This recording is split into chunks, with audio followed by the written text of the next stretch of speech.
about everybody. So why don't we call the meeting to order? It is 6:04. And I'll just read the open meeting notes first.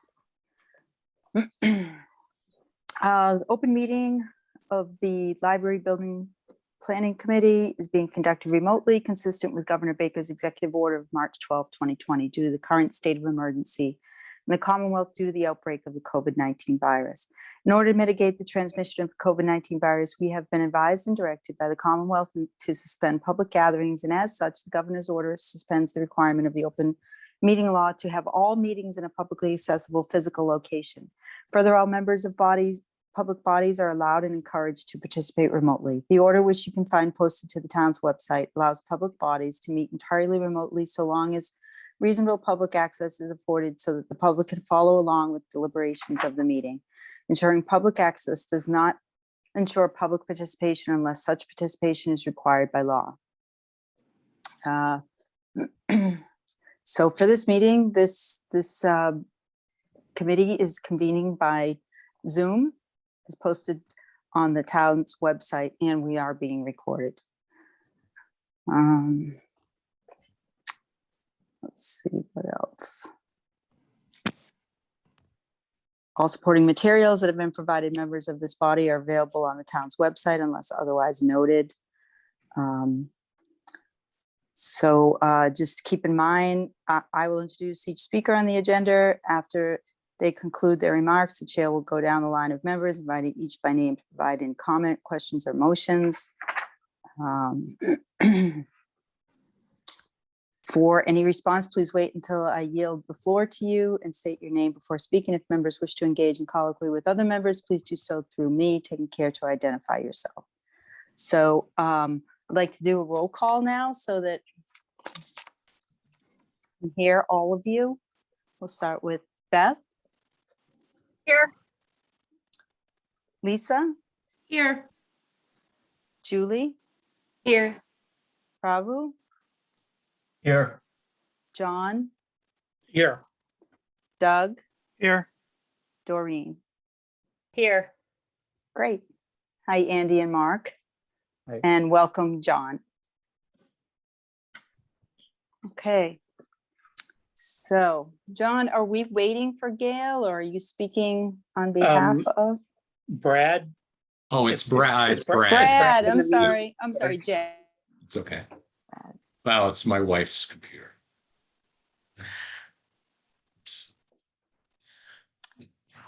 So we thought that we would bump you up, Brad, to the top of the agenda if Okay. you're ready to speak. Okay. Several months ago, Gail had come to me looking to get to design a clock for the adult reading room. And then I think I kind of thought it dropped for a while. So we just picked it up a few days ago. So I just have I got a little PowerPoint presentation thing and just a sketch of that I've designed. And certainly, so hopefully I can get this up and running here, and it should be pretty quick here. So,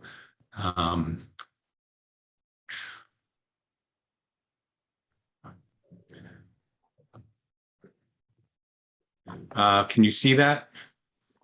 Yes. Yes. Okay, good. All right. I'm going to be that guy who actually reads word for word his PowerPoint presentation here. So if I can get it to go. Okay. So it's going to be an electric movement. We just figured that's the most logical thing to do, so it doesn't have to be wound every week or anything changed every week. So I'd be purchasing an electric movement from Electric Time from Medfield. It'll be installed by me to the backside of the soffit. The only visible part would be the stem protruding through a small hole in the soffit, which carries the minute and hour hands. It's pre-wired and comes with a remote access panel, which allows resetting of the time in case of power outages or daylight savings changes. So no one would have to go up into the clock every time they had to change it.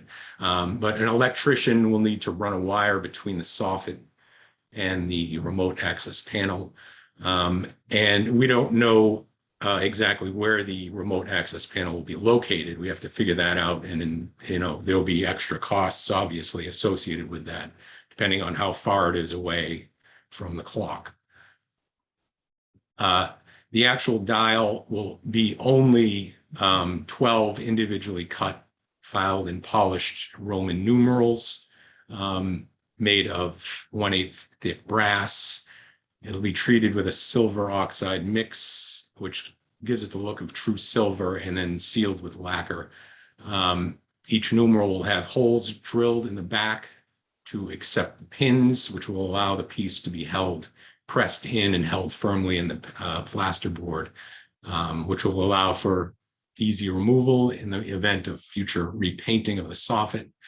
And there will be no minute markers or other embellishments of any kind. So it's not an actual dial, it's just numbers on the wall.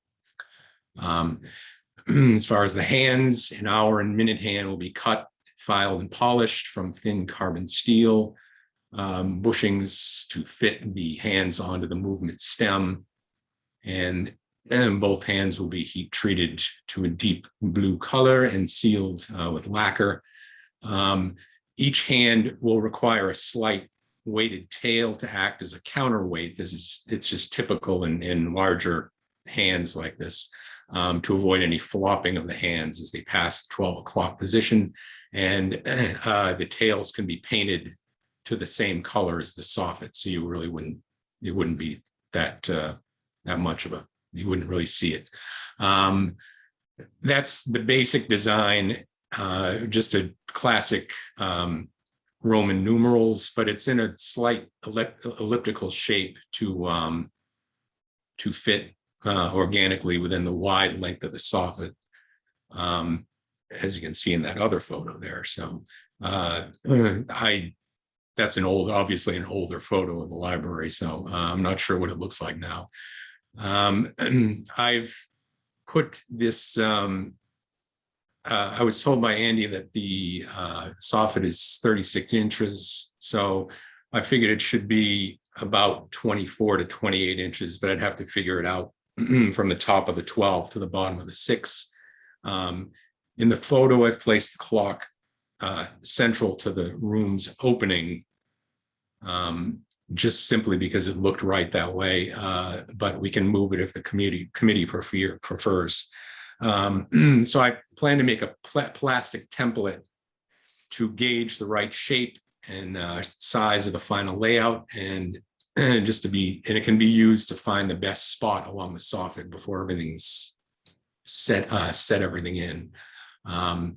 And these are just so you know that I am capable of these types of things. These are just things that I've done myself here in the shop, which are painting and metal work and design work related, and cutting gears. And these are the side arms for the banjo clock, and hands that I've made for the banjo clock, and the clock hands and painting for the large marble dial.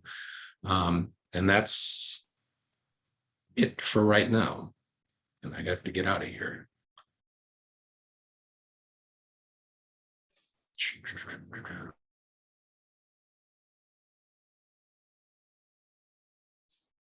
Can you go back to slide like maybe 7 or 6, the one that you showed it actually on the soffit?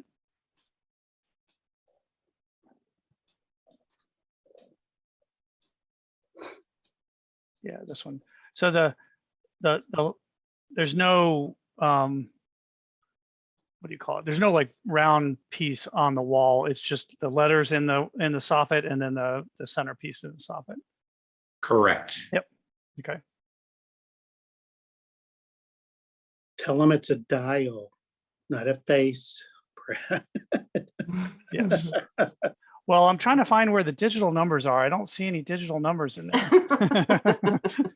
They're at eye level for little 3-year-old. That's that height. Look way down. Because you got two challenges, right? People figuring out what the analog clock is, and then people figuring out what an X means and an XI means. No, I think it looks great.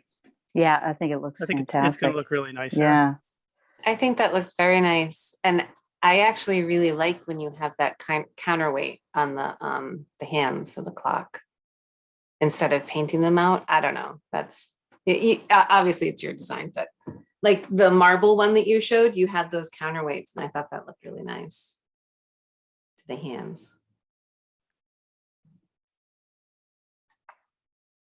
It's really lovely, and I appreciate that it resembles the clock in the historic reading room because it's also a Roman numeral clock, but it doesn't look antique. It's more modern to fit the large print and new book reading room. So, well done. So Brad, how about giving us arguments for and against painting the tails? Other than just it's strictly cosmetic, but does Gail have a preference? You know what? I haven't talked to her about it. So, Okay. yeah, so we can talk about it, and certainly I just think about it in terms of like in the church tower steeples, all have counterweights, and they're all painted like they're painted black up on the common, and you won't see them. Yeah, like it's all personal preference, I guess. And sometimes if they're long enough, they can be distracting because they might, you might not, you have to see the time right away, and the less distractions, the better. So I think certainly if they don't need to be that long, like on the marble dial, I was telling you, if they're not long, then they won't be a distraction. It's like the clock that you have behind you, actually, that we can see in your video frame. Oh, wow. Yeah. I had a question, Mary. yes, go ahead. So, Brad, how do we actually set this? I didn't follow that part. Did you say there was a control panel or something? Yeah, there's a remote control access panel that comes with the movement, and it can be put anywhere, but I would think it would be best to put it in some sort of electrical room, or so anywhere of easy access that the public doesn't have access to, I guess. And it's like I said, if the power goes out or something, somebody just goes in, and I don't know the exact details of how the access panel works, but it's supposed to be pretty user friendly. Do you know if that would need any kind of Wi-Fi internet connection, or how is it all tied into this? I don't know. I'll figure that out. I had talked to them several months ago, and I don't remember that coming up, but I can ask. Thank you. So Brad, there might be a good spot for that. The door that goes up to the mezzanine and then up to the stairs, there's an alcove on the other side of that door where you might be able to put that panel right there. That's accessible by custodial staff with a key, or staff in general could open up that door too if they needed to. Oh, great! And that's probably how far away from the clock? It's probably 10 feet away from the clock. Plus or minus 10 or 12. That would be great. That would be great. That's a good spot. And it's secure enough. Again, no public, but it is keyed, so you'd be able to keep it safe. Okay. And it looks like there's a dropped ceiling so that the electrical work can be done without a lot of demolition. Andy, does that sound accurate? Yeah, I mean, we'd have to run it back to a panel somewhere, but yes, to get it to that spot, yeah, it's above hung ceiling, so not so hard to get to.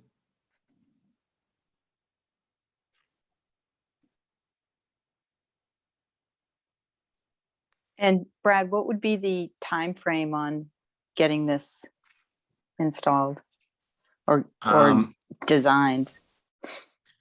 In my part, I could probably do this in about 6 weeks. I'm not sure what the what the time to get the electric movement would be.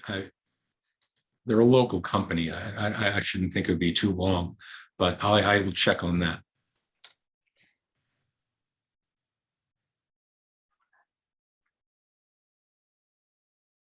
As far as time that it would take to set up, I mean, I can't.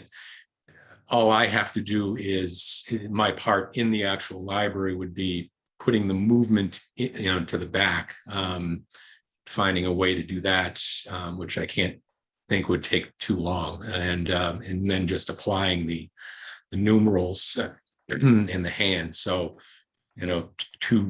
two separate days of, and I wouldn't really be in anybody's way, I don't think so. Okay, great. Does And I'm anybody not else? sure. Oh, Whoop, go ahead, sorry. John. I'm not sure if Gail is on, but is Gail with us? Doesn't Did look she like it. join? Okay, that the history of this gift, this is a gift to the library from a friend of Gail Polar, who has since died quite unexpectedly within the last month. And so Gail has kind of picked up the ball and to get this taken care of. So this is something that's done in her honor by a close friend of hers. So that's how this came to be.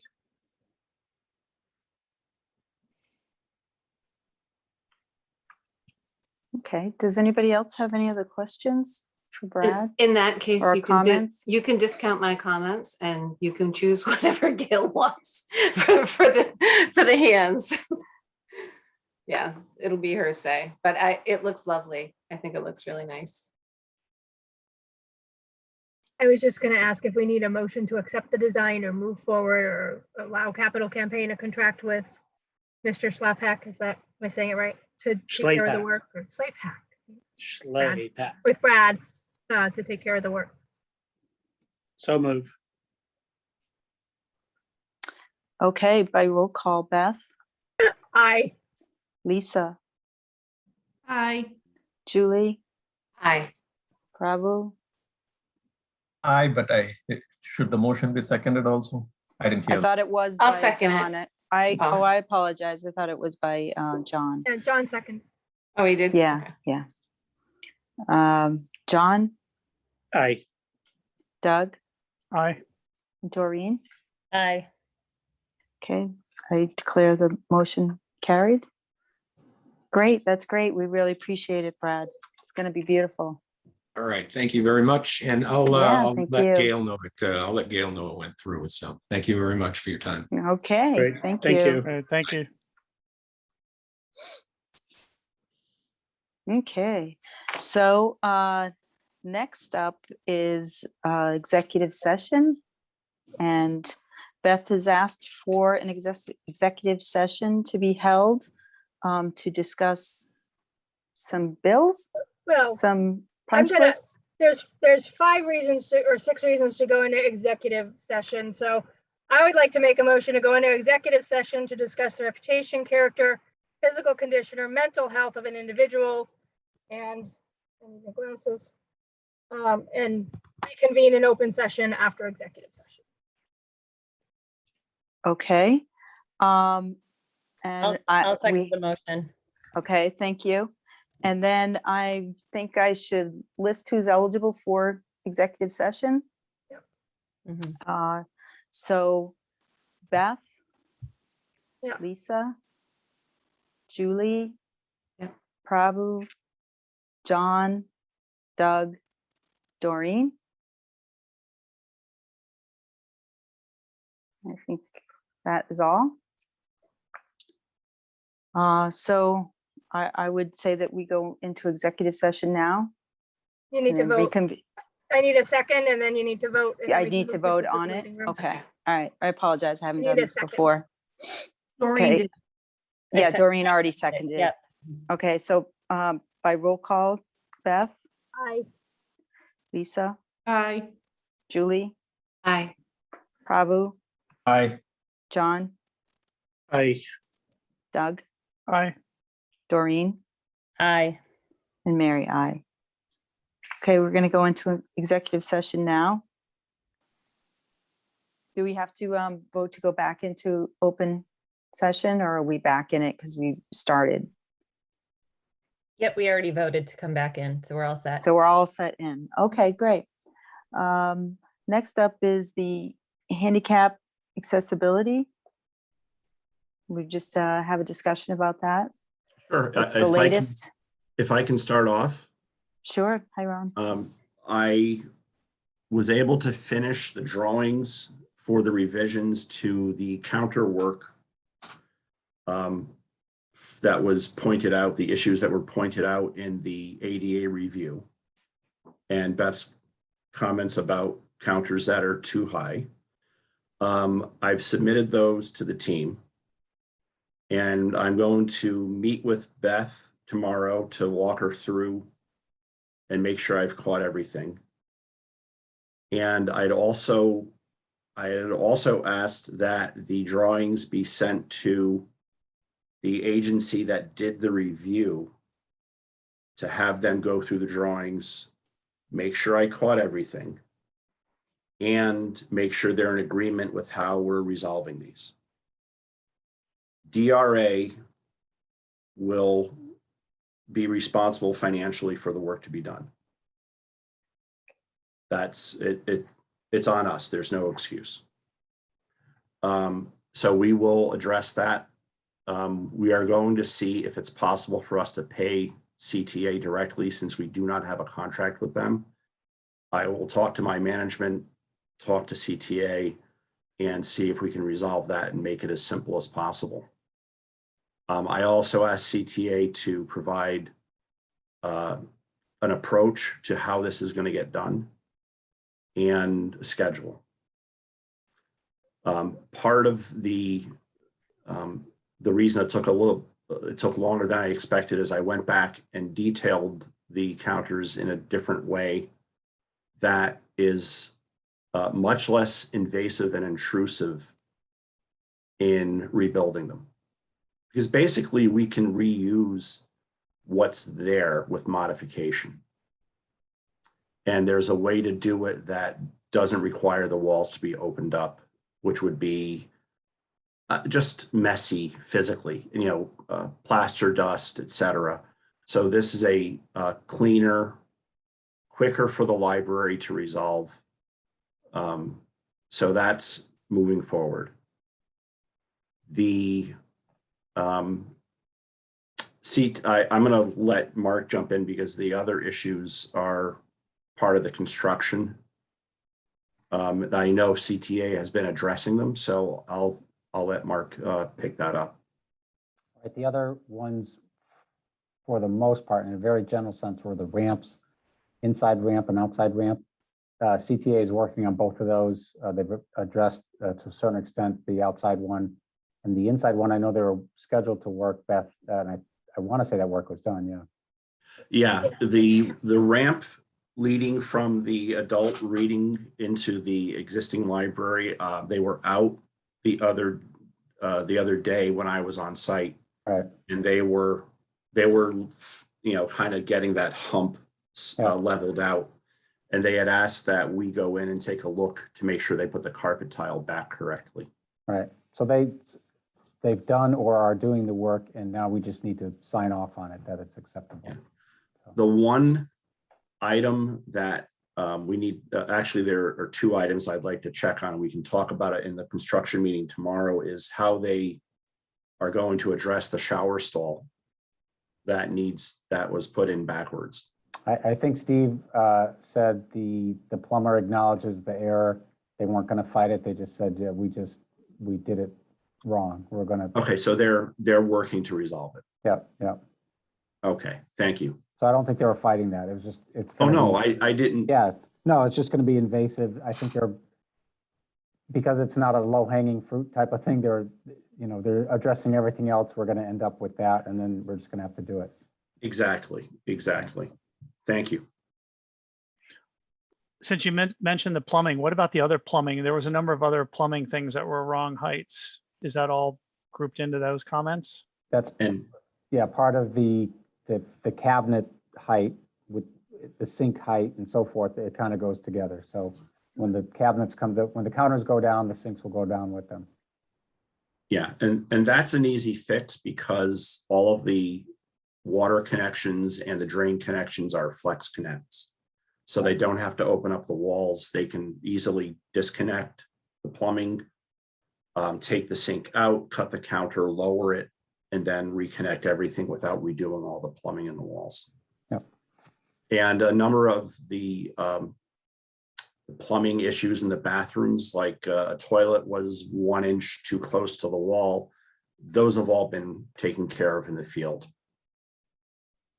I think the only thing that's really outstanding that's true plumbing is the shower stall. Those are all still marked red on that punch list that we got this morning, but just FYI. There's an issue with the shower handle too. I don't know if it just needs tightened, but at 90 degrees, it's still cold, and a little past 90, it's still cold. And then when you get it to warm, it falls all the way to scalding. Yes. That needs I- adjusted. Thank you. I forgot to put that in we found a few additional items when Ken and I did our general punch through, or actually our back punch, which was reviewing the punch list items to make sure they were completed. Ken and I found a few additional things, and I probably forgot to add that in, Beth. Could, just to make it clear, at least to me, when they said the shower was put in backwards, how do you put in a shower, or what is backwards for a shower? The faucets and controls and the bench, the handicap bench, were put on the wrong walls. They should have been swapped. And the issue is that for wheelchair access, you need I think it's about a foot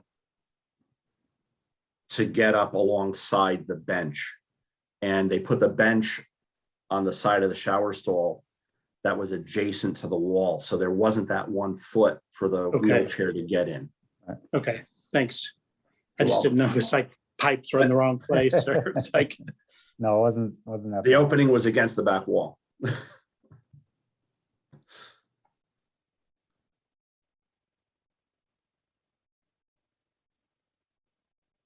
Was there anything else for ADA discussion?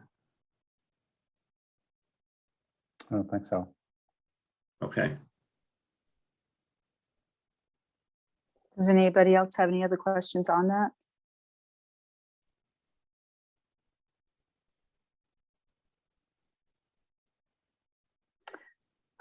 So the I'm only sorry. question, oh, go ahead. Sorry, Lisa.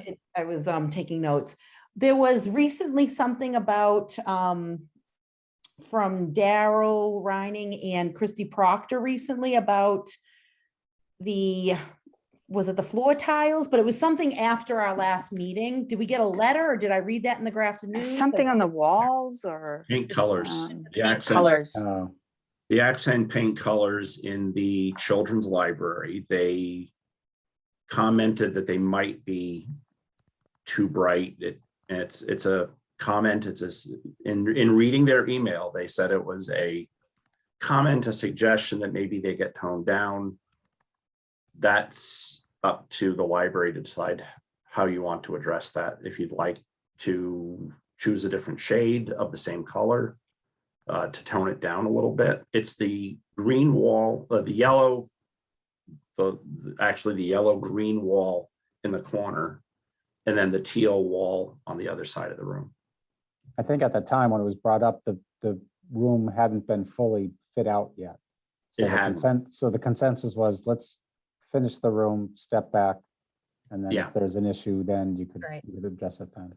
Yeah, basically handling that the same way as the carpet. Right. And with the, is the furniture in, so the carpets are toned down a little bit, or are we still addressing that? I would say the majority of the furniture is in. They got another shipment of shelving last week. Has that been installed yet, Beth, or are they coming back to install it? They've installed everything that they could, but again, like they don't have all the components to finish. So, but the children's room is fairly complete, and with all of the shelving and furniture in the room, the carpet really, as busy as it is, it fades into the background. And I was not a fan of the dark teal, which does complement the carpet, but with the shelving on the wall and everything else in the room, it's nowhere near as noticeable as when the room was empty and it just felt overpoweringly dark. And I don't have that sense anymore. The yellow green is the color of the skin of a Granny Smith apple, and that committee called it chartreuse. And I guess at certain times of day it looks a little bit more yellow, but changing the paint was a recommendation and not any kind of a requirement. And I don't believe we found any peer-reviewed research to support, the Changing concerns it. that were raised. All right. Okay. Yeah. In general, I had checked with an accessibility consultant as well, and there was the same comment that the town administrator had made in the last meeting, which was a lot of it's anecdotal. If you find something that says color and pattern can cause issues with certain people in certain areas of the autism spectrum, you can find the same article that says it doesn't. So it's really however the town decides they want to address it once everything's kind of in place and we can see what it looks like in the end. So would we be at a stage to invite Christy back in to take a look, or because she's the representative for the Accessibility Commission? We get the leaves If- up on the tree. Once we Yeah, get the that's- leaves up on the tree. Yeah, I would wait until the leaves are up on the tree, actually. And they're trying to get the subcontractor back in to complete that work. It's ready to go. They just have to get the guy to do it. And why isn't that done yet? What, Am is I there an misspeaking, issue? Mark? No, No.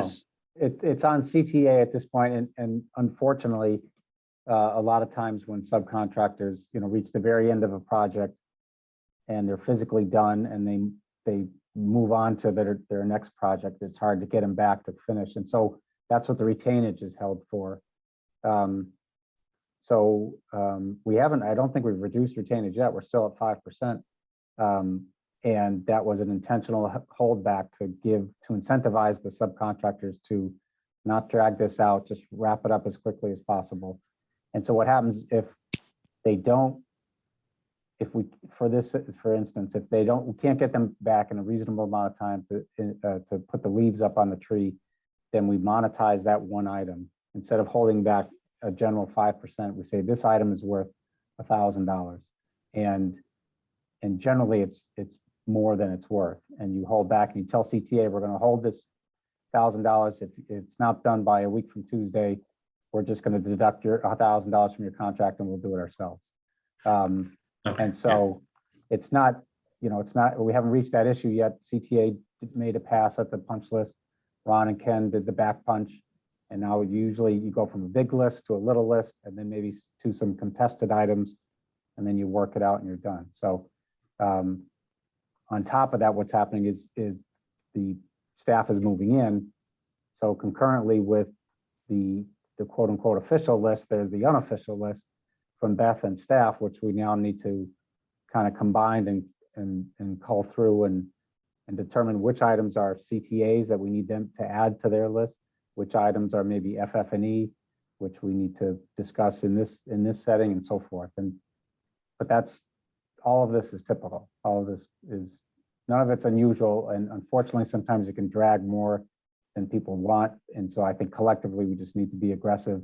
CTA wants out, as much more than anybody, because it's their money that's being withheld. So well, this is, the topic of discussion for tomorrow's job meeting with Steve from CTA. Okay, I'm well, also maybe, meet- yeah. I'm Go sorry, ahead, Ron. one quick comment, Doug. I am meeting with Beth tomorrow to go over a few things, to go over some drawings that I issued this week, to walk through them, make sure she's okay with what I've done. And the other is to go through her list that's been issued, because I have some questions about some of the items that I haven't personally seen in the field. So that'll give me a better idea of, where, and I can work with it, Mark and Andy on where these items fall and how to address them.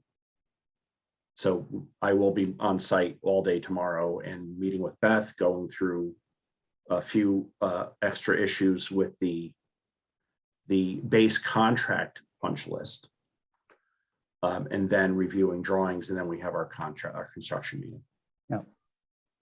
Okay, because I was going to say, maybe during Mark's OPM update, we can talk a little bit more about the punch list, because there are questions that I have and the committee may have as well. So, this item was about the handicap accessibility, but maybe we can talk a little bit more about it when we get to you, Mark, to ask more questions about the punch list. Yep. Okay, great.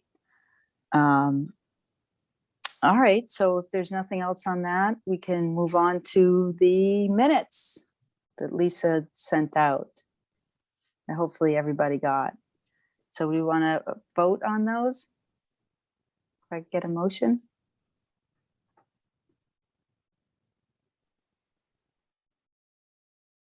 Does anybody want to make a motion to vote? I'll on make a them? motion to approve minutes from our Thank you. August meeting. Was it August 2nd? August 2nd. I forgot I'll I was on second it. mute, sorry. Julie, do you want to second it? Oh, someone else just seconded, that's fine. I'll second they? it again. I just Great. did. Yep. Yeah. All right, then we're going to vote by roll call. Beth, I Lisa, Aye. Julie, Aye. John, Aye. Doug, Aye. Doreen, Aye. Irene, I and Mary, I. Motion is carried. That's great. Thank you. Bills. Mark, are you doing those or I wasn't prepared to, like but I can. looks like Andy's not here. Let me pull up Andy's email. I mean, maybe in an effort to do these efficiently. So Andy's, if you look at the email that was sent around, he's got individual copies of all the items, and then he summarizes it at the bottom. Mhm. So I can walk you through that summary at the bottom, and then we can pull up any one that people have questions with. Or if you want, as we've done in the past, we can discuss each one individually, whatever your preference is. Why don't we start with the list and see how we do? And if people come up with too many questions, we'll start opening up and Okay. go through each one. So I'll start with the three Amazon. So I'm looking at Andy's email, looking at the bottom portion of the email. So the first three are from Amazon for 301, 1,259, and 229. Those are all FF&E related items that were, I imagine, Beth, in discussion with you or staff and Andy, that he just purchased individually. So if there's any questions on those, I can pull those up.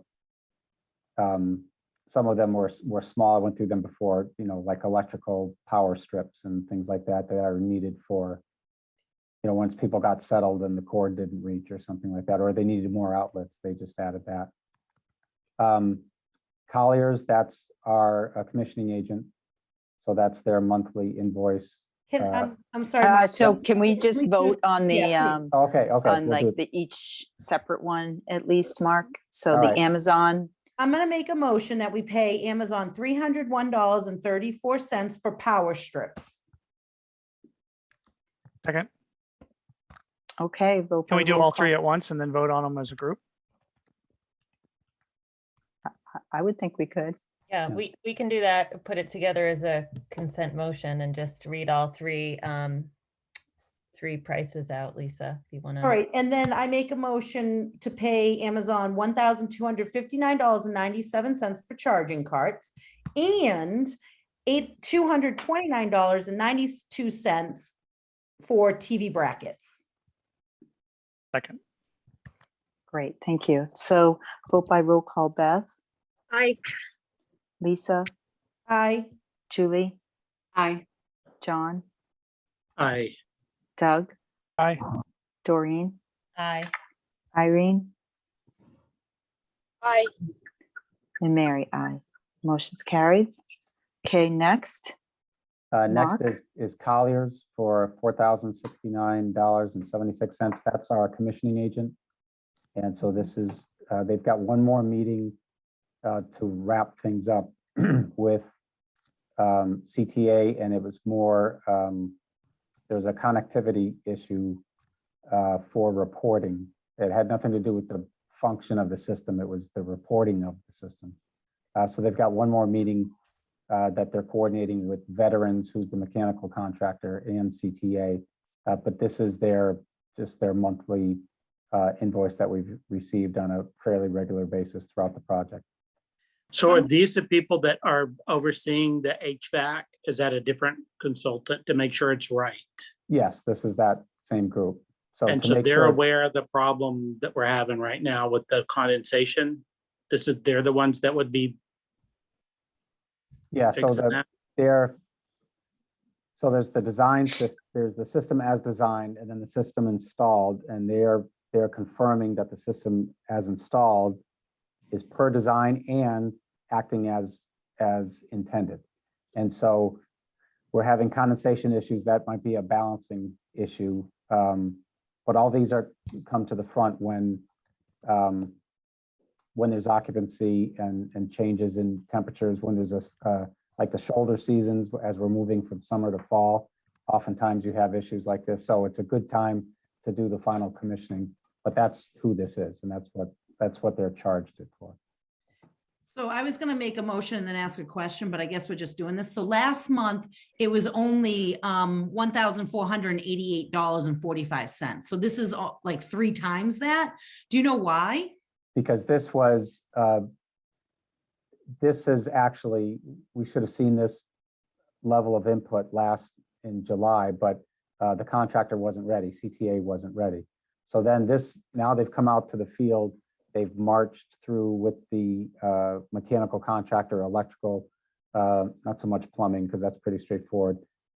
So their heavy lifting, so to speak, was in the month of August. Schedule-wise, back in May, we thought this would be happening in June or certainly July, and it kind of slipped to August. But it's just when the work happened, and their contract is structured so that the bulk of their work is at the very end, because that's when everything is put together, and they just need to make sure it works correctly. So this is an expected amount within the regular contract. Correct. Okay, Correct. just much more Yeah, than last month. There's Okay, no additional work here. thank you. And Mark, you said there's one more bill from them coming after this. Is that going to be, should we expect it to be around the same month as? I would Or- think it should be this or less, because this reflects the bulk of what they had left to do. So I'll make a motion that we pay Colliers $4,069.76. Second. Does anybody else have any other questions on that? I was just wondering before we vote, what does the commissioning agent do anything for training for the owners or for the staff? The contractors. And have they done that? The contractors themselves do that, and so they oversee the training. But for instance, the mechanical contractor, they'll do the training with maintenance and staff, and anybody who wants to be there, they'll video it. Okay. And so that's part of CTA's responsibility. And a lot of times, honestly, they'll end up training maybe 3 out of 5 people that are there and 2 are absent for whatever reason, and then they have to come back a month later and train a couple more people or give an update, but that's all CTA's responsibility. And has that been done yet, Beth? Yes, I got to go up to the roof and down 3 times in one day. They recorded the whole thing. I took a ton of pictures, and then at the end they said, you probably won't have to worry about this because the town will just contact with Renard to take care of those for you. But Okay. Paul and I were trained and we have notes and we are getting a video. Perfect. Okay, I just wanted to make sure that that had been done and it wouldn't, because that would have been more money. Honestly, you don't want like custodial staff playing around with dials and figuring out or getting on, logging into the computer and seeing what they can do. Unless it's a very straightforward change, you should just call the service contractor and they'll address it. But for a year, you're going to have a warranty period with CTA. So if anything happens within a year, and if there's any issue, then it's going to be their responsibility. So right now we are having an issue with, everything in the building is supposed to be between 70 and 74 degrees. And my office is 65 and downstairs it's like 75. So I'm going to be sending a note to Advantage tomorrow to see if they Okay. can tweak that for us. We're still in the blowout process. Right, right. All right. Okay, any other questions people had? And then we can vote on this by roll call. Beth, I, Lisa, Aye. Julie, Aye. John, Aye. Doug, Aye. Doreen, Aye. Irene, Aye. and Mary, aye. Motion's carried. Great, thank you. Next is, what's the next bill? I Next up just is put it- contract. They do the town's fiber optic. And so this is just it's a service agreement for this and next year. And it's $6,900. The way I read it was it's for a year. It goes from July 1 of this year to end of June next year. So I make a motion, oh, sorry. Nope, go ahead. I make a motion to pay Comtrack $6,900. Second. Second. Okay, vote by roll call. Beth, I have a question, actually. Is Oh, this something I'm that sorry. that's okay. Is this something the library needs to take on as an annual expense? Should I be budgeting for it going forward every year? Yes. Okay, thanks. Aye. anyone else have any questions? Okay. Julie, Aye. John, Aye. Doug, Aye. Doreen, Aye. Irene, Aye. Mary, aye. Motion's carried. Next is Coughlin. Next is Coughlin Electric for $25,060. They do the town's IT work. And this goes back, this is a inclusive invoice for all the work specific to the library. It goes back from June, July, and August. And it's the sum total of all the work that was required for the library. So we paid, we voted to pay $7,434 last month. So it's showing, the bill's showing that we're late, like we're not, if we vote to pay up to $25,000, we're not gonna double pay them, are we? No, so I think Andy, it's either, they're showing that 7,434 has yet to be paid. So if that's the case, then this is for the full 25. If not, you look at their current bill is 17,626. So if you agree tonight to pay the 17,000 with the assumption that 7,400 is being processed, and we're not going to miss it, then those two bills individually will add up to the 25,000. Yeah, I mean, that invoice is dated August 12th, so it's a month old now, almost a month old. Right, actually. right. So I mean, I would, so you don't kind of double dip. I'd actually recommend approving the 17,626. And so you'd have two invoices that total of 25. I make a motion that we pay Coughlin in the amount of $17,626. Second. Any other questions on this? Thanks for catching that, Lisa. Vote by roll call. Beth, Aye. Lisa, Aye. Julie, Aye. John, Aye. Doug, Aye. Doreen, Aye. Irene, Aye. and Mary, I. Motion is carried. Next, Mark? Next is for DA Sullivan, and this is for our invoice back in May. A few months behind only because we've run out of funds, basically.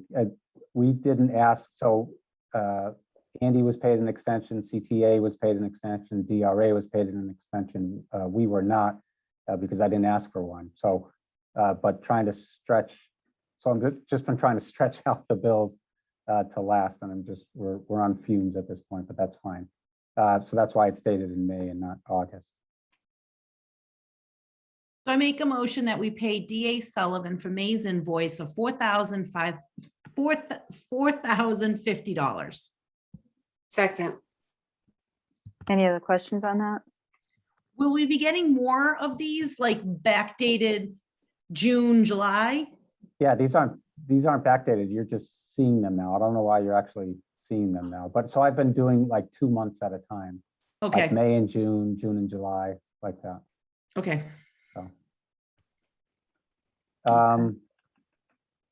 So how long are we paying people because the project, we keep pushing out the finish date? So do we keep incurring these expenses every month? No, so ours is a fixed fee, and I didn't ask for, we're 9 months past where we thought we were going to be, but I haven't asked for any additional funds, and I'm not going to. So, so I'm just stretching out what's left, basically. The next up, Demco. Oh, wait a minute, I need to get Oh, I'm sorry. people to vote on it. So Sorry. by roll call, Beth, Yes. Lisa, Aye. Julie, Aye. John, Aye. Doug, Aye. Doreen, Aye. Irene, Aye. and Mary, I. Motion's carried. Okay, Mark, next. Sorry. Yep. Next is Demco 3,178.29. This is, and Beth, you might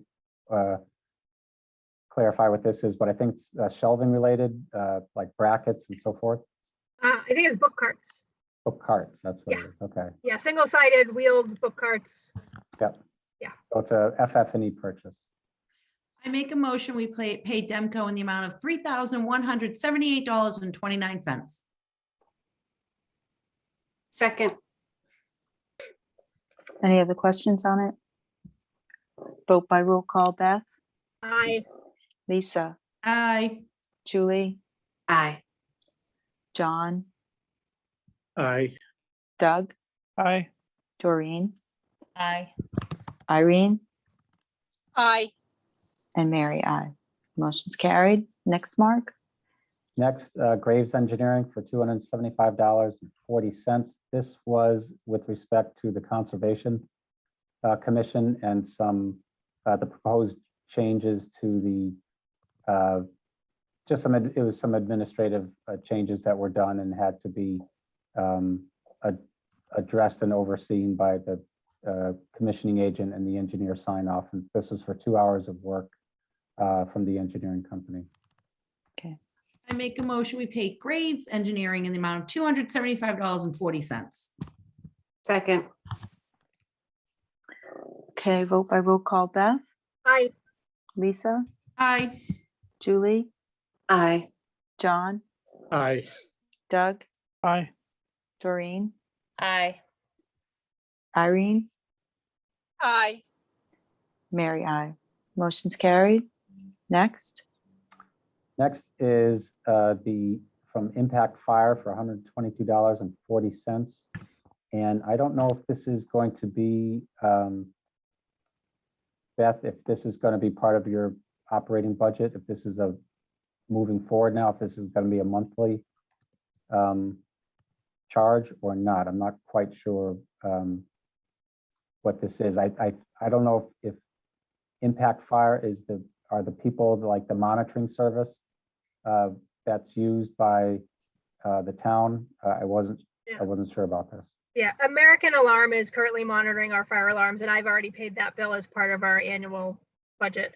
Impact Fire does fire extinguisher checks, and it was Oh, something okay. that we had to have done at the temporary location while we were still in residence there. So the new people get to benefit from it, but it really was our expense because we needed it the last month of occupancy. So Okay. it's to replace fire extinguishers and do the checks on all the systems. Right, so for moving forward, all the fire extinguishers in the building, they have to be checked every year. Yep. They have a little tag on them and so Yep. that's who comes in to do that work. Does Beth, does the town have a contract with this company or this is just for the library? So many building maintenance things fall to the library.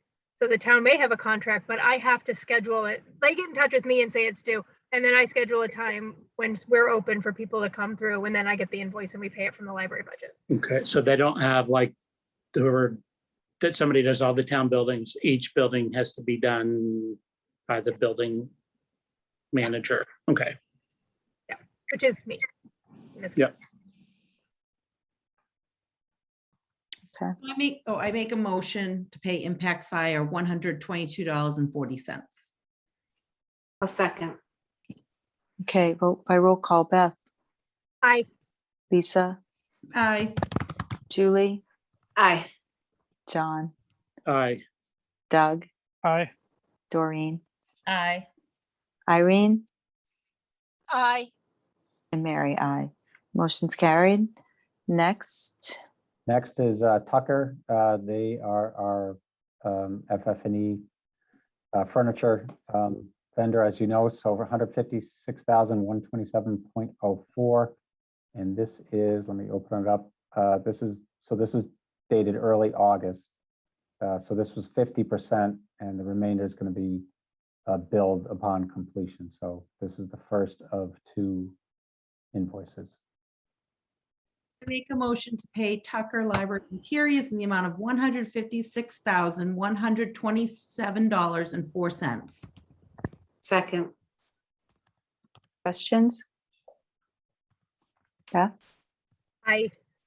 so I have an issue and it's just sort of getting shrugged off.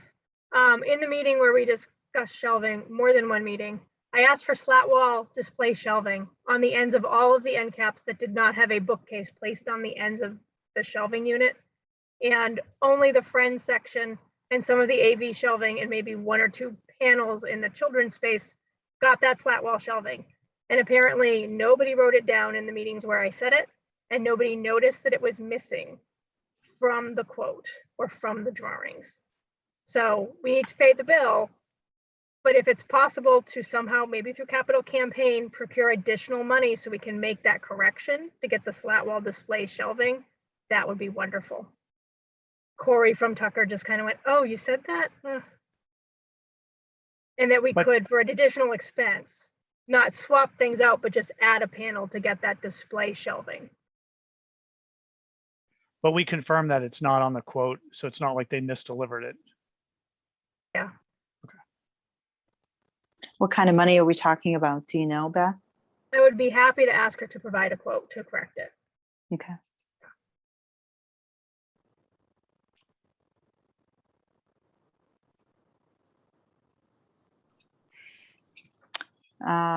Any other questions on that? Okay, vote by roll call. Beth, I, Lisa, Aye. Julie, Aye. John, aye, Doug, Aye. Doreen, Aye. Irene, I, Mary, aye. Motion is carried. Next, Mark. Next, Weston Sampson for 21,897.45. And I hope this is our last invoice from them, which I believe it should be. This is for, if you look at a lot of completion reports, they had some, this is all administrative effort. There's no physical testing at this point anymore. It's just the finalization of where the soils went, how they were treated, who treated them, when they were treated, and then just the environmental administrative effort behind recording everything. So I believe these are the final reports. I believe this is the final invoice from Weston and Sampson. I can check with Andy. He'd been dealing with Paul McKinley from Weston, but that was the indication that this would be it. All right, so I make a motion begrudgingly, no, may make a motion to pay Weston and Sampson $21,897.45 for the completion of reports. Second. Discussion. Questions? Yeah. Again, this is my favorite thing. Why is this taking so long? When was it? This is work that was done a year ago, year and a half ago? Physically, the work was, yes, there's no, I mean, I'm not. gonna What is it defend- that these people that get so much money don't need to bill within it? To me, it's like, if you haven't billed in 6 months, guess what? Thank you. That was a gift to the town. We'll put your name on a plaque. There, You know? I share your frustration. I get that. In this respect, though, theirs isn't, the timeline isn't so black and white, because after the physical work is done, there's a recording period. Talking to Paul from Weston and Sampson, that's just, they have to wait a certain amount of time before they can file the paperwork, and it's just kind of a drawn out process. But on top of that, they're late, and so you add the two together, and it's very late. So I agree with you. I say we ask them how much of this they want to gift to us. Yeah, You know, it just, yeah, I hear you. and this is everybody. I don't understand. This is, we're the ATM and everybody, I mean, if they did it, that's great. But why didn't they bill us more timely? You know, a month, 6 months, that's okay, but this is a year plus. Right. So that's all I have to say. Doug? I also noticed on a number of these, they've been kind of signed off by Andy that says okay to pay, but I noticed this one does not. Do you know if Andy's reviewed this?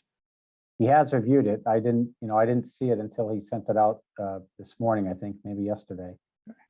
So no, I don't know why. I mean, he put the package together. I know he's reviewed everything. And he was presenting them tonight, for review. So if he had an issue with it, we've been, he's not working directly on the project, but he and Ron and myself have been trading emails continuously. And so if there was an issue with this, I would have heard about it. Okay, because I Given- kind of agree with John, and some of these, right, they spent like 44 hours and 41 hours, these two people. I mean, that's a lot of time on something. Right. And given the fact that they're not in a hurry to bill us, I'm not in a hurry to pay them. And because Andy's signature isn't on this to say approved to pay, I don't have a problem saying, you've waited a year, how about a year and a month? So that we know that Andy says this is, even though we think it is, so that we see his signature on there to say, yes, he says it's okay. That would certainly, That's- in the context, be a reasonable approach. You could just bump it until next month until verification. So should I remove my motion? Or we just vote against. I'm voting against, but that's Okay. whatever everybody decides to do. I like being the lone duck. Well, I'd like to see confirmation that Andy's reviewed it and approved it, just because these are just hourly things, and they're not like a physical item that we received. So he presumably is looking at the previous bills that they've seen. But So we- should we just shelf it? Well, I was I don't gonna know, 'cause does Andy still work to do this though? Like, if he's not being paid if this isn't his job anymore, then he won't sign these. He said I can ask him about that. I mean, you could approve this and then qualify it pending verification from Andy. And so I can get back to him after the meeting. Hey, Andy, noticed that you didn't okay this. Are you good with it? And if he is, nothing else is needed. And if he's not, then you withhold. I notify the group and we withhold payment. I mean, who's responsible for actually paying this? I mean, I assume Andy's forwarding this to the accountant. Yeah, So- correct. Yeah, I think that sounds good, pending approval by Andy. Yep. So should I revise my motion? Yes. All right, so I'm going to revise my motion to say I make a motion to pay Weston and Sampson $21,897.45 pending approval by Andy DeShanes. I'll second. Okay, Vote by roll call. Beth, Aye. Lisa, Aye. Julie, Aye. John, No. Doug, Aye. Doreen, Aye. Irene, Aye. Mary, I. Okay, motion's carried.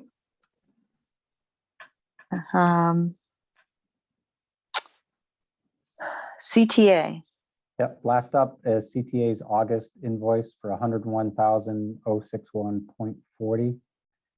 And I should note that, so this is August, so as of, Labor Day, as of a week ago, they're still holding 5% retainage across the board, which is unusual at this stage. And so what contractually, what their requisition is saying is that the balance of work to finish, including retainage, is over $666,000, which if you were to put a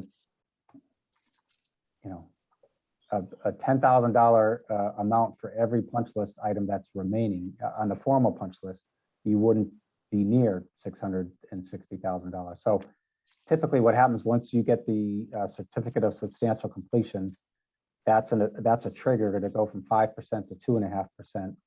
And then from 2.5 to 0, you monetize the items that are left. And so Ron will go through, do a back punch and say, these items aren't done. They're all worth $1,000 or whatever it might be. So contractually, that from a leverage standpoint, you still have far more leverage against CTA financially than you would typically have at this stage. But I think that's, they're trying to, it's a nod to the committee with understanding that the completion of the project isn't going as quickly as everybody had hoped for. And so they're not looking to put everyone in an awkward position of, of questioning how much money is left to do the work. So there's far more money to finish the work than we need. So in that respect, we're in good shape. So I just want to summarize. Are you saying that CTA determines how much to bill us, but they're feeling like, even though they contractually can bill us more, they're feeling like the project isn't as far along as it should be? Sort of. What they're doing is, if they want to hold that leverage, most of what's being billed is not for CTA's employees, it's for subcontractors. And so they want to hold that 5% as leverage against the subcontractors. And so then they can say, look, the owners haven't released retainage yet, come back, finish your punch list, and then they'll release it. And so he's trying to play kind of good cop, bad cop, and use the financial leverage to get the job done. And So so this is in our favor. He's doing this to benefit. it's very much in Okay, your favor. Perfect. Yeah. Now I get it. I'm sorry. I didn't understand it. Now No, I do. we Thank had you. the discussion and we said, you can, it's substantial complete, you can reduce this. And he said, no, I don't want to. I want to keep it high so that we can get this project done, which is fine. Yep, Beth. Do we have a certificate of substantial completion, and how is that different from the temporary occupancy certificate that we have to move in?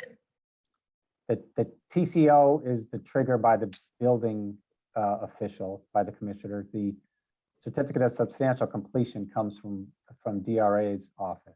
And actually, Ron, as we say that, has that been formally issued? It's in Ken's hands to be signed. I'm going to follow up with him. He had some concerns early on, but I'm going to follow up and make sure he signs it. Okay. But the TCO, so the contractual trigger is when you can occupy the building in the manner for which it was designed, which is the building commissioner saying, come on in. That's usually the trigger. And at the same time, that's when the certificate is usually issued. But presumably that's based on that punch list, right? If there's a lot of items that haven't been knocked off the punch list, we're not going to get that occupancy. No, Like No, let's just say the ADA compliance, the toilets. If that's So- not fixed, can we still get a occupancy? you've got it. You've got an occupancy right now. And so what's left to build, that 666,000, if CTA were to close their doors tomorrow we'd have $600,000+ to address the remaining punch list work, which is, literally 100 times what, maybe not that much, but 50 times worth what it's left. So you're in good position. You already have a TCO, so there's no issue with the shower, the shower seat being on the wrong side or so forth. That's not an occupancy issue. It was just done incorrectly.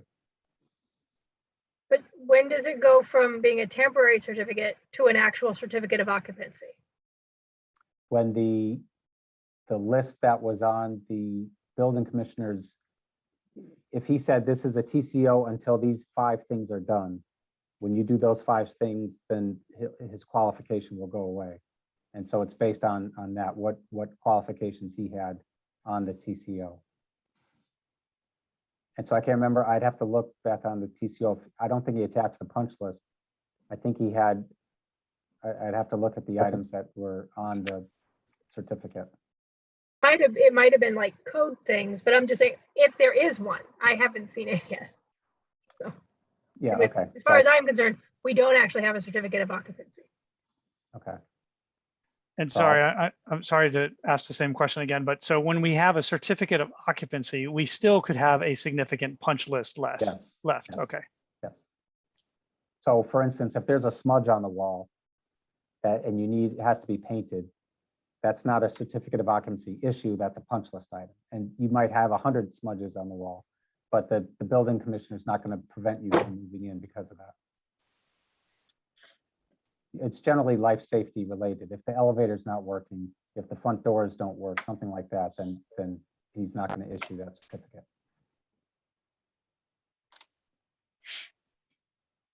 Any other questions on the CTA? Does somebody want to make a motion to So moved to pay accept that? pay. I'll second. Okay, vote by roll call. Beth, I, Lisa, Aye. Julie, Aye. John, Aye. Doug, Aye. Doreen, Aye. Irene? Aye. Mary, aye. Motion's carried. Okay, so all the bills are reviewed and approved. Can I just ask a question? Are we not going, we're done with change orders, you think, Mark? No, I think we're going to have Oh, okay. maybe one more, maybe 2, but I think one at the end of September, that should be it. All right. But we didn't have any this month. No. What are they? There are some items like the sliding doors. There's going into teens and in the program space. Ron issued this past week some proposal requests to change the hardware on the doors and so forth.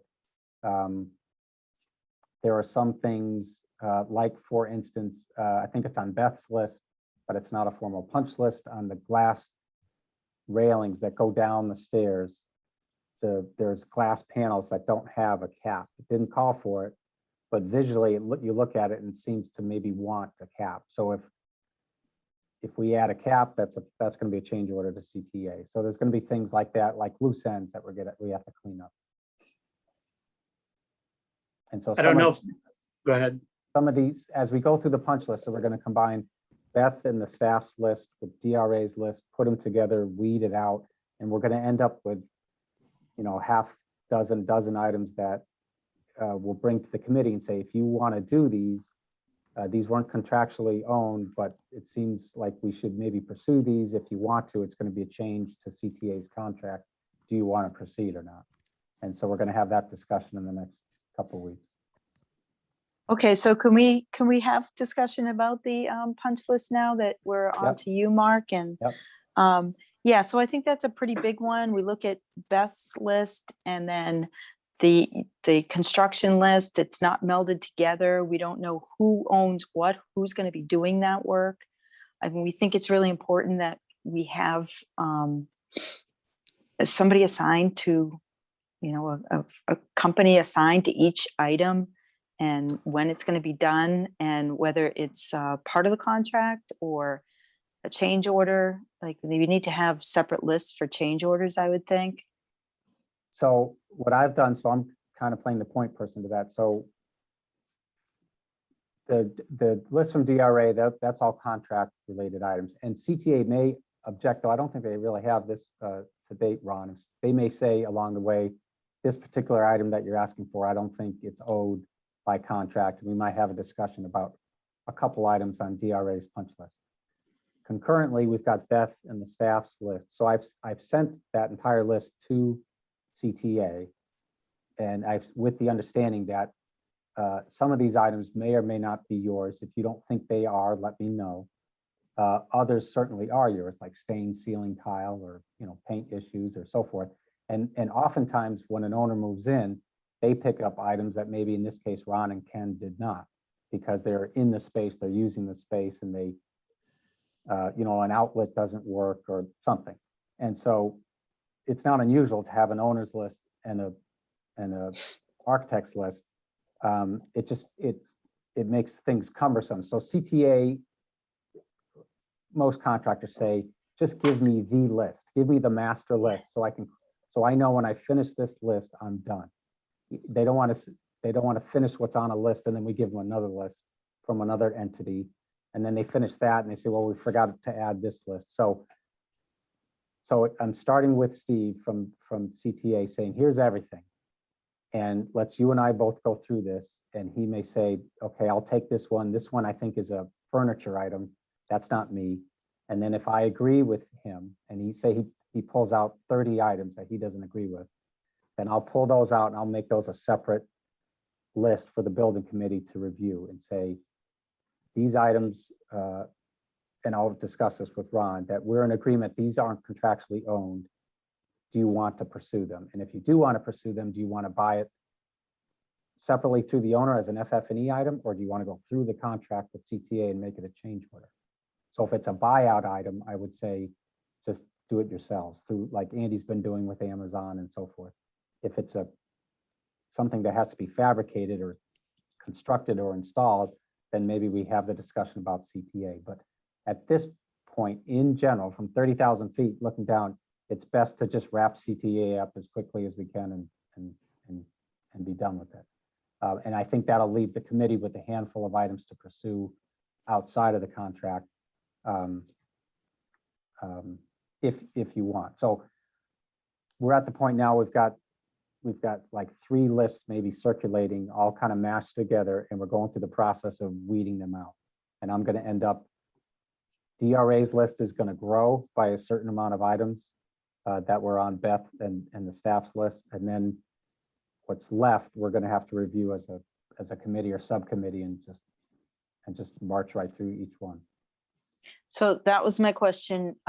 Also is, Ron, have the engineers been through and have they given their punch list to you? And so theirs all are included in yours. And are you done with your punch list? The engineers submitted their punch lists a while back. And those issues, as far as I know, have been addressed. I did not see anything on the current punch list from CTA that was from the engineers. Ken and I walked through, I can't remember if it's a week or 2 weeks at this point, and went through the list that CTA said they completed from the list that we submitted earlier on to confirm that the work was done. A good portion of it was done. There were items that are now showing up on the list that you received today as either not accepted by architect or still in progress. And there were maybe 10 or 12 items that Ken and I noticed when we were walking through that we added to the list that we sent back to CTA. So they have all of our comments to date in terms of reviewing their punch list work and either accepting it or not accepting it. And the few items that we saw that we wanted added to the list. We do not anticipate us, DRA, creating an additional list of, oh, here's some more items. What we will be doing, as I said earlier, I am meeting with Beth tomorrow to go through her list to flesh out some of the items to see exactly what the issue is. So I know whether it's something I need to present to CTA, or it's something, as Andy said, maybe an additional item. But I wanted to get Beth's direction and input as to what the items are. So I know I can advise Mark as to which direction they should go in. Right. Okay, yeah, because we definitely need to see it all in one. Because I've seen in the last couple of weeks a lot of different punch lists, and I'm confused. So I can imagine how the contractors are out there too, you know, looking at it like, oh, well, I'll address this one. I don't know about that one. And it needs to have clear direction on who it should be. Right. And I would think that would come from your office, Ron? It would be a typically would, combination. It would be a discussion between the four parties, Beth, myself, Andy, and Mark, and CTA.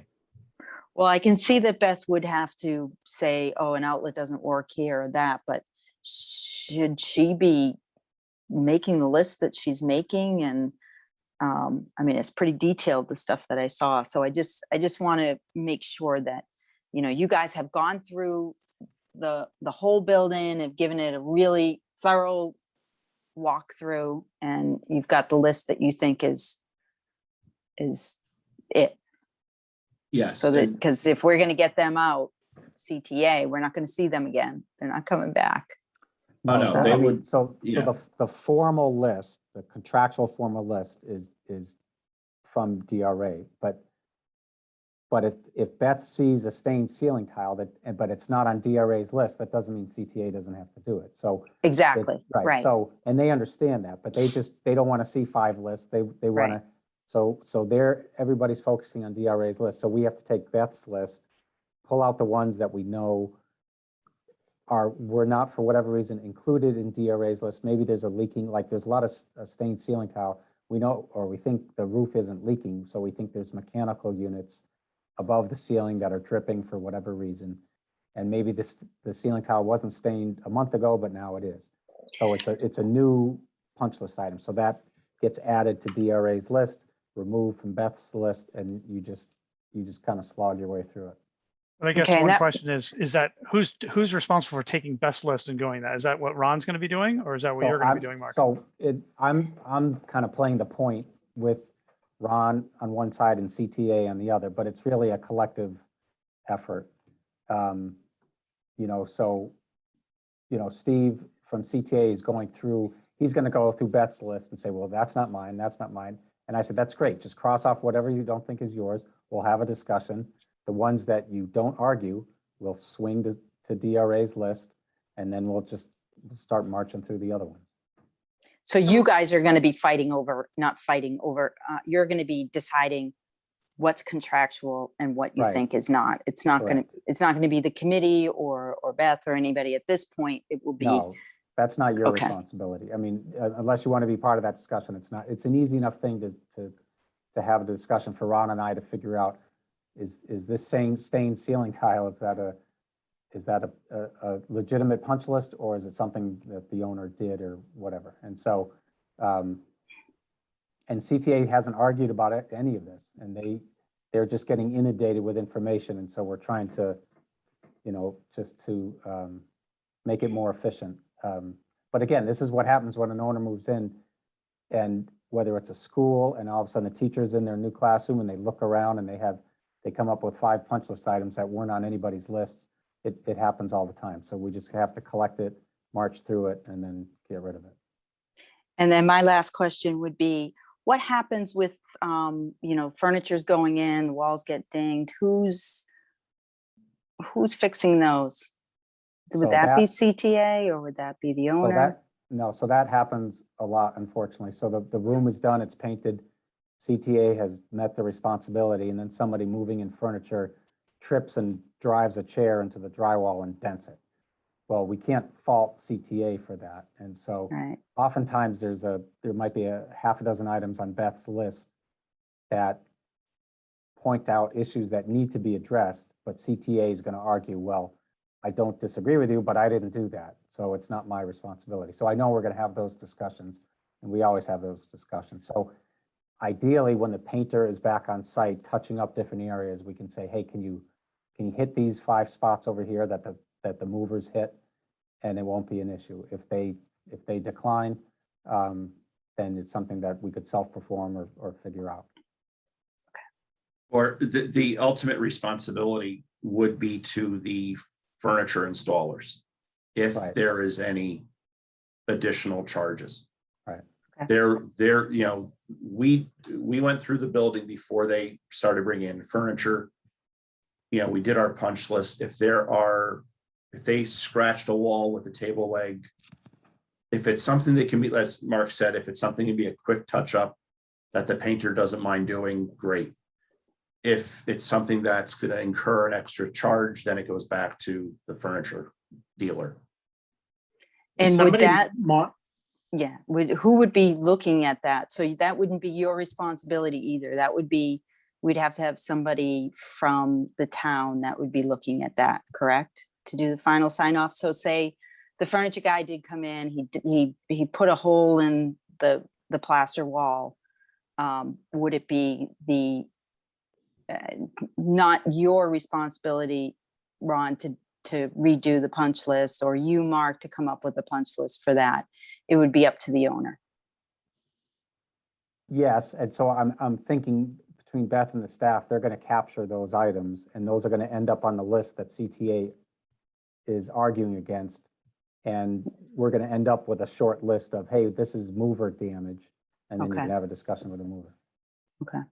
Is there somebody that monitors, again, the staff person that monitors the people that are moving in furniture, equipment or whatever, so that they say, well, we didn't do it, or that's not ours, but it's like, do you have to have somebody document, So yeah, we C- saw you do this? CTA, they document the kind of the before and after pictures. So when everything's signed off, they'll take pictures and of whatever, the south wall in room 210. And then if that comes up on a punch list that it's dented, they can show you, hey, this is the picture that when we were done and we signed off July 1st, there was no dent in the wall. It's not by us. I don't know who it's by, but it's not by us. And then, so you can't contractually hold them to that. So then you address it with the moving company or so forth. And it's Okay. not, sometimes unfortunately, it's an issue. The movers will say, well, I didn't do that. It must have been the staff when they were setting up their office. And the staff says, well, I didn't do it. It must have been CTA. So it's not unusual to have some items of, especially scuffed up walls or paint chips or something, a door jamb that's hit, that you never find out who did it. You just have to fix it. Sure. But it's usually just touch up type of. Yeah, a lot of the move-in stuff is just minor scuffs or touch up. Unless they really screw up and drop a table, through a wall. That doesn't happen very often. Right. Thankfully. So this is not just related to what we're talking about, but kind of the big picture. So we get we go through the punch list where we get the major stuff taken care of. We get the certificate of occupancy. Based on your experience with other libraries projects, do they open the library to the general public, even if there's a lot of this punch list still remaining, or is it really important to get that completed before we even open it to the public? It's unusual to open with 100% of the punch list items. Yeah, I done. assume that's true. Yeah. Yeah, and so, but it's certainly in CTA's benefit to get as much of the work done as they can before the building is occupied, because once it's occupied, they're going to have to work around the town schedule. So they're trying to do whatever they can to get their subcontractors to respond. But if we say, look, we're opening up on the 20th, a week from tonight, and that's a month later than we thought we were going to move in. So after that, CTA, you're going to have to work with Beth and work on weekends or early mornings or whatever. It's on them. It's not on you to to change the, you know, the library's occupancy schedule to help them with their punch list. There seems to be a lot of mechanical on the punch list. Is that because they haven't finished balancing? Yes, basically. So Okay. the balancing and the commissioning aren't done 100%. So you're seeing, like Beth said, it's 68 in one, 75 in another. Just things aren't adding up. Don't make sense. Yeah. There's And then the- something along, I'm Yep, sorry, go there's ahead. something along the lines of like 2 or 3 pages of items that are just commissioning Right. that are That's just, what it seemed to be. Yeah, And then in regards to the condensate that the water that's dripping, do they have condensate pumps up there next to the units, or did they not put condensate pumps in? Do they have drip pans or? So some of it, like the drip pans, I think are overflowing or they're plugged. And so you're getting a drip or it's not collecting. And so the short answer is, depending on the unit, there are both condensate pumps and drip pans. But specifically, I'd have to look at the punch list again to see which item is which. But generally, when you see a stained ceiling tile, you know, on the first floor, it's not because of a roof leak. It's because there's a mechanical unit above that's causing that. And so all of that is on CT8, and they get it. And they're trying to get, in this case, Veterans, who's the mechanical contractor, out to finish their stuff. Okay, yeah, it seemed pretty large, their Yeah. list. So, okay, great. Anybody else have questions? Punch list items? Okay, great. Ron, do you have anything else you need to add?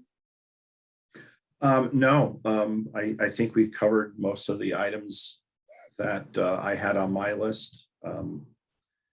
Again, we're, working towards tying up any loose ends and getting punch list resolved and getting the building open. Yep, I do that's have what we all one want. item that may be a change order or potentially change order, and I don't know if you can see this. That I went with Beth and went through the library and got the grand tour. The post, it's a steel, Oh, yes. black steel post, which is a big sore thumb to me. The railings, everything with the stairs is stainless steel. Is there any way that we can do a change order to do some kind of a stainless steel piece that just slips over? You don't even have to replace the post, so that you're concealing that black steel post that's going to either accept the gate. I'm not sure how the mechanical piece is going to go, but that's just, you walk right in and you see the beautiful stairs, you see the glass, you see the stainless steel, and you see this big black post. Yep. I was like- can look into that and Because see. I just think that would make me happy if we can make that go away. We want John happy. Yeah, I can certainly take a look at that, discuss it with Ken. I don't see, I mean, just listening, I could think of 5 different ways of resolving that. Right, well, I figured that Yeah. I'm hoping it's not a hard or an expensive fix, but to me, that would make all the difference in that it will hopefully go away. You won't notice it so much. Okay, Thank you. thank you for pointing it out.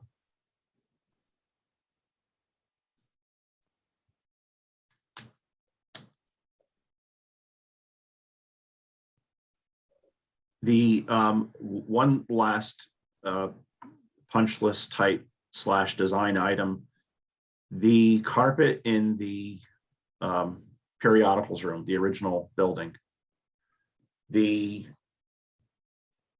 short story is that the installer didn't order enough of the border carpet. So we had been trying for months to get the manufacturer to come up with a match, and found out in a meeting last week that there is a way that they can do a match using getting samples rather than doing a run of tiles. Milliken has 2 different color methods, dye methods. They were trying to use a different dye method that would accelerate getting those tiles. 2 things: we found out that we need less tiles than they originally said we would need. And they can get samples through the same dye method that the carpet was fabricated. So we needed 16 tiles total. 8 are solid blue. The other 8 have the 6-inch accent band and blue. The rep was able to order 16 samples rather than buying more carpet tile. So the blue ones arrived Friday. The accent tiles did not arrive, although they shipped. So the manufacturer is on the phone with FedEx, not the manufacturer, I apologize. The rep is on the phone with FedEx, finding out where those other 8 tiles are. The blue tiles, I was told, match perfectly, the solid blues. So when the accent tiles arrive, we'll take a look at it. We'll make sure they match, and that would complete the carpeting in that room. Yeah, I mean, I've been dealing with this for 3 months, trying to get carpet tiles to match, trying to find solutions that would work without redesigning the carpet. So trust me, we're all anxious to get that wrapped up.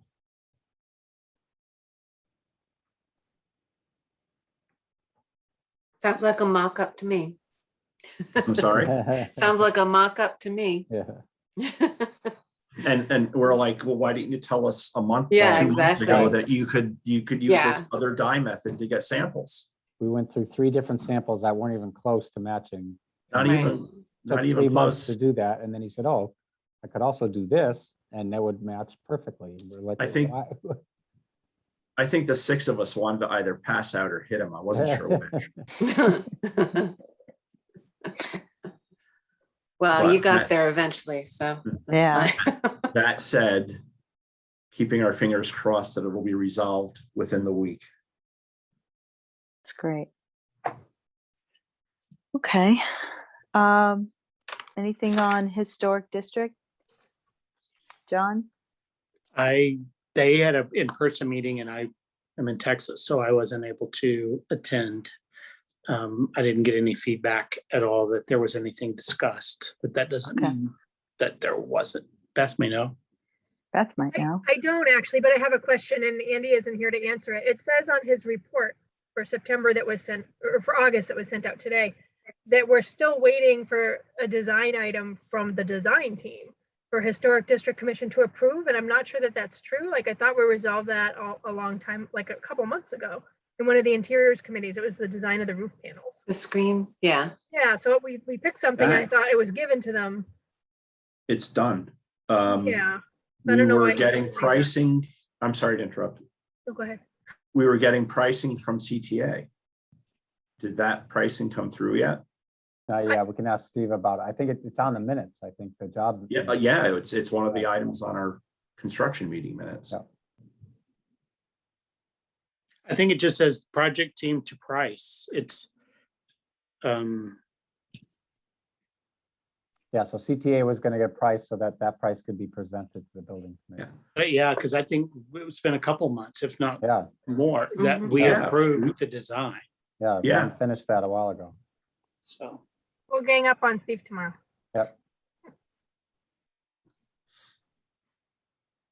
Okay, interior design subcommittee, are you guys all wrapped up? Yeah, okay, I think, the committee items are done. It's the resolution is the carpet tiles and getting the rest of the furniture.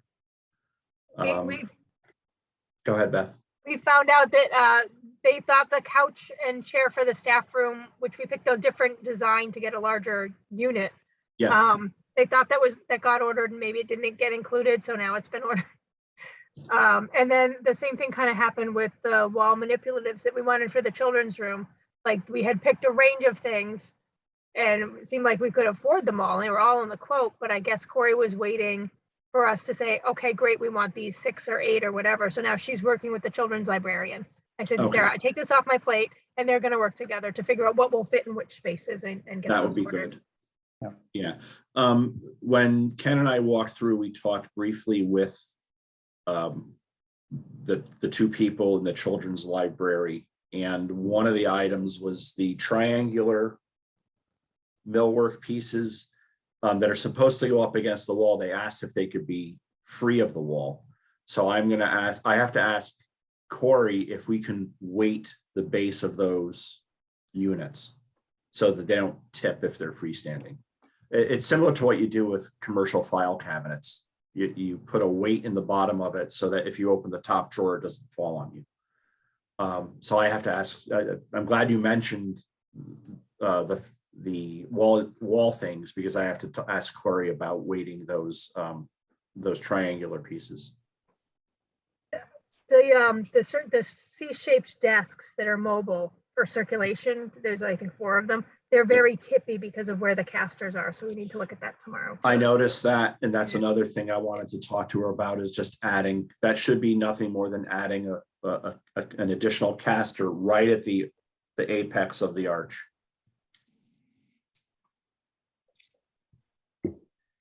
Okay. The grand reopening. Are we still? No. No. I'm proposing that we forget about October 1st, and I'm not even ready to schedule potentially for November 1st. Like, yeah. It's okay. Okay. In my point of view, it's fine if we do a ribbon cutting like December 31st in the cold outside, just ceremonially. The committee has already decided to wait for spring and summer for both the kind of like gala evening celebratory event and an all-day Saturday event for families, in part because of COVID still being running Sure. around and kids not being vaccinated. So we can celebrate as needed and drag it out. And I'm reluctant to even say, yes, November 1st, we'll definitely be ready. Like, we'll make sure everybody involved gets invited. And yeah. So, Okay, so canceling TBD. October 1st. Yeah. Okay. And we didn't put that out to anybody, right? We'd said save the date, but I've now taken all the Mhm. information like off the website and wanted to wait until this meeting tonight to make sure nobody would object to me saying, forget it. We're just not even ready for occupancy. Honestly, I don't think we're going to be ready for occupancy October 1st. It's my hope that we'll have those 3 things: the phones, the shelving, and the computers and gate installation. But to 2 clarify, weeks. are you talking about the grand opening celebration or just the opening of the library to the public? Yeah, I'm suggesting that the grand opening celebrations be postponed, Right. Yep. because I'm not sure by October 1st we will even have a reopening to the public. It's my hope that by the first week of October we're open to the public in 2 weeks. But we'll see. Right. That was just gonna Yeah. be a day ceremony, like, yeah, with the ceremonial cutting of the ribbon. But Right, the you- officials, yeah. Eating Yeah. cake. and cake, but yeah, even with the way numbers are going, even though numbers are low here, you just don't know Right. what things are gonna look like as we And go Mark, into winter. yeah, right. And Mark, are we pushing CTA to finish that punch list and to give us so that we can have a day that we're opening? Or are Yes, we and still, Steve- is it because we're waiting for too much of the materials? A No, little bit of and both. it's a little bit of both, but Steve, like I say, he wants out before the owners move in, and we're telling him to move, unofficially, we're telling them Beth's moving in any day now. As soon as those shelving tops come in, they're in, or as soon as the phone, we're just saying that you got to get out, And so I think it's reached the point where, from a big picture standpoint, the state of the new library is better than the state of the temporary library that left. It's Not not. saying no. But Because no again, phones. it's in CTA's best effort interest to just get out before the owner moves in, because then everything slows down because access becomes an issue. And they're very much aware of that, and they're just trying to get their subs. And it's just been a slow grind with the subcontractors.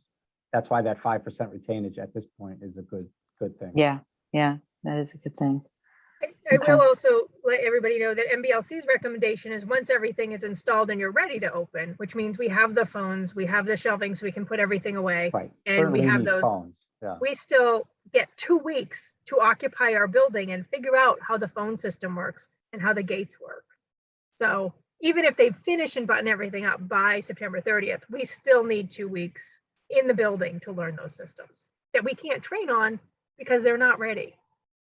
Alarm Because they're not systems, it's a installed, lot- right? Right. Exactly, yeah. Right. So Yeah. we're already looking at, like I said, mid-October probably.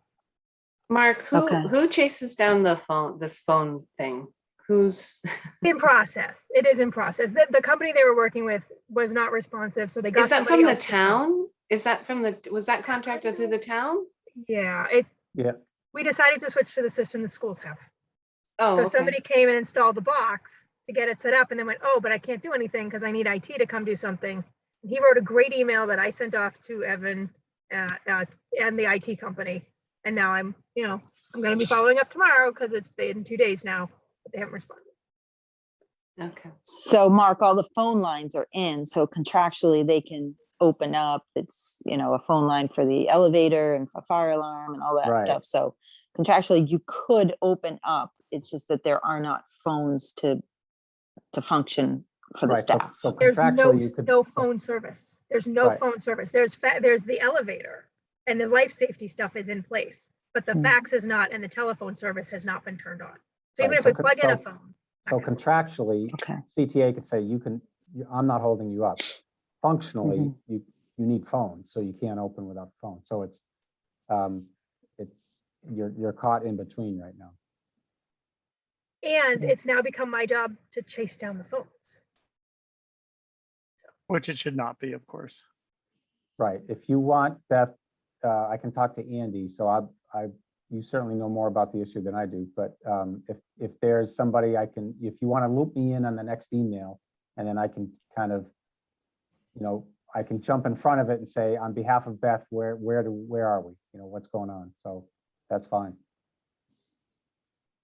And then while I understand the MBLC wants 2 weeks for the staff to get time with every system, it's not like everything's going to be ready at the same time. So if we wait for every little system, that might take another extra week and week and week. That 2 weeks might push out a long time. So I would certainly encourage us to try to reduce that as much as possible. Right. Depending on what most- we're waiting on, of course. But most items you have been trained on as far as systems. Yeah. At this point, Yeah. though, it's the alarm system, it's the gate Yeah. system, which isn't even installed. Phones, yeah. Okay. And we still need 2 self checks to shoot. I don't know where the self checks are, and we're following up on. Okay. All right. So maybe we need to get, staff at the town to help out and track some of this stuff down. And you do the work of a librarian director. Okay, that's great. So to be determined on the reopening. There's nobody here for public, and so we have meetings set up October 4th, right, Lisa? Oh, I'm sorry, wait a second. You have something, Doug? Yeah, I know we're running late already, and I was hoping Andy was going to be here, but I just wanted to update people on the landscaping, right? There's a significant amount of landscaping that's out of the scope of the project. Andy's worked with the landscape architect to put together the plan. And this is a plan that the capital campaign will be funding. And so that's getting near, we have a contract. We're just reviewing that final contract. I'm working with the town administrator. It looks like the contract's actually going to be between the contractor and the capital campaign, since the capital campaign is what's funding it. So certainly if there's any questions, let us know, but hoping that will get done here in the next week or so. As you know, great. they're finishing up at the common. Right. So ideally they just start working on the library right after that. Oh, that's great. Okay. So we have October 4th, right, Lisa, for the next one? And then do we want to Nope. set the next one would be November 1st? Yep, that's what I had on my calendar. Okay. So the next meeting, I would say we'd still do Zoom. We'd stay away from the library and hope that maybe we could have our next meeting November 1st at the library, to be determined. Yeah. All right, well, a long meeting, guys, but we got a lot done. So I'll if make, anybody, yeah. I'll make a motion to adjourn at 8:27. Is that okay? Yes, that's what I was just gonna ask. Who second? I'm sorry, who? Julie did. Okay. We all all did. seconded. Everybody. It was universal. Vote by roll call. Beth, Aye. Lisa, Hi. Julie, Aye. John, Aye. Doug, Aye. Doreen, Aye. Irene, Hi. Mary, I. Okay, the motion's carried. Thank you all so much.